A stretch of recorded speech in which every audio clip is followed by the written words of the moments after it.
समस्त दोषों का नाश, समूल काम का नाश, समस्त संबंध विच्छेद, ये एकमात्र भगवान का आश्रय लेकर भजन करने से हो जाते हैं। घबराना नहीं। प्रार्थना है अपनी तरफ से, 1000 बार फिसल जाए तो 1001 बार भी हिम्मत रखे, पड़े ना रहे। आखिरी श्वास तक हम बाजी जीतने की कोशिश करेंगे, क्योंकि ये खिलाड़ी किसी और के नहीं, हरि के ही है। ये काम क्रोध लोभ मोह मद मत्सर ये किसी और की सामर्थ्य से सामर्थ्यवान नहीं, मेरे स्वामी की ही सामर्थ्य से सामर्थ्यवान है। जिस दिन हमारा अहम धूल धूसरित हो जाएगा तो 1000 के बाद भी हम उन पर विजय प्राप्त कर लेंगे। इसलिए किसी भी स्थिति में कोई भी उपासक निराश तो होवे ना। प्रशंसनीय वो है जो इस समय विकार से लड़ रहा है, हर विकार को रौंद रहा है और अपने हृदय की मलिनता को सामने रख रहा है। कौन है हृदय की मलिनता को रखता है? प्रशंसनीय वो है इस समय जो अपने जीवन को संभाल ले। भगवान की असीम कृपा है उन उपासकों पर जो यौवन अवस्था को पवित्र करके चला रहे हैं। सातरति सातरति सा लोकांतारयति। आप प्रभु के लिए इतनी जलन सह रहे ना, वो बहुत कृपाल है, वो देख रहे, एक एक सेकंड का हिसाब होगा।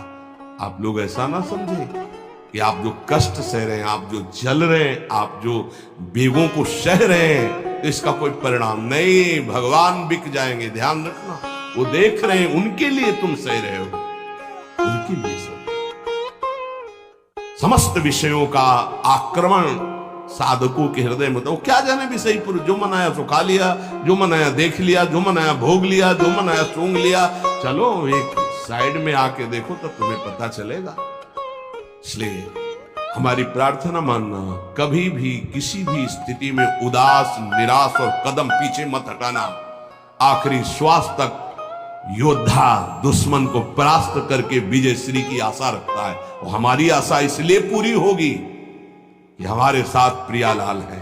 नागरी दासी जन्म जितायो, बलिहारी बलिहारी। ये क्या जाने, ये तो जरा सा छींक दोगे तो तैयार हो जाएंगे हो हल्ला मचाने में। ये साधना जानते हैं क्या? ये चढ़ाई चढ़े हैं क्या? कि फिसलने वाला कितना मेहनती होता है, जो चढ़ के जाना चाहता है फिसल रहा है, उसे कौन जानता है।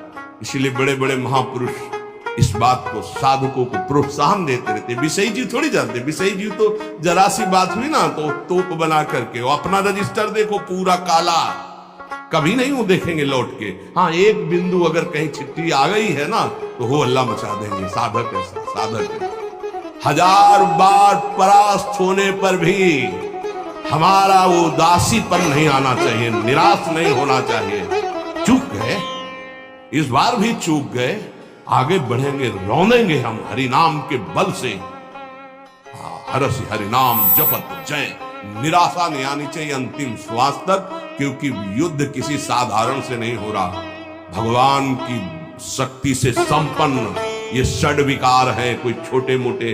भगवान के पुत्र बने जाकर कृष्णावतार में प्रद्युम्न कौन है? कामावतार, साक्षात काम प्रद्युम्न के रूप में अवतरित हो, भगवान के पुत्र रूप में। ये भगवत शक्तियों से संपन्न है, तो भक्त के ऊपर क्यों आक्रमण करते हैं? उसके अहंकार का नाश करने के लिए, शरणागति पुष्ट करने के लिए। ये अनुभव की बात कह रहा हूं। शरणागति में जहां कच्चाई होती तो वीर योद्धा घेरते हैं आसपास, तो हमारा मन भागता है प्रभु की शरण। त्राहिमाम, तो कहते आओ, हम ही ने तो लगाया है इनको, नहीं हम ना लगाते तो तुम अहंकार से फैल जाते। आओ, सच्ची कह रहे, काम क्रोध लोभ हमारे बड़े सहायक हुए। जब जब ये तीर कमान संधान किए तो भाग पड़े अपने लोग, हरीश शरणम, क्योंकि दूसरा रास्ता ही नहीं है। तो प्रणाम है इनको कि इन्होंने भगवान की शरणागति पुष्ट की, इन्होंने भगवान का आश्रय दिलाया। अगर ये जलाते नहीं तो इधर आना ही नहीं होता। और ये भगवत शक्ति से संपन्न बच सकता है तो भगवत शक्ति संपन्न ही बच सकता है, दूसरे की सामर्थ्य नहीं। 1000 बार यदि हारेंगे तो हमारे अंदर कहीं अहंकार है, इसलिए नहीं। अहंकार रहित पर इनका कहीं किसी भी तरह का प्रभाव नहीं होता। तो अहंकार रहित करने के लिए भगवान इशारा कर देते। देखो प्रश्न करके तो क्या भगवान भ्रष्ट कराते हो? कहते नामे भक्ता प्रणश्यति, किसी भी स्थिति में मेरे भक्त का नाश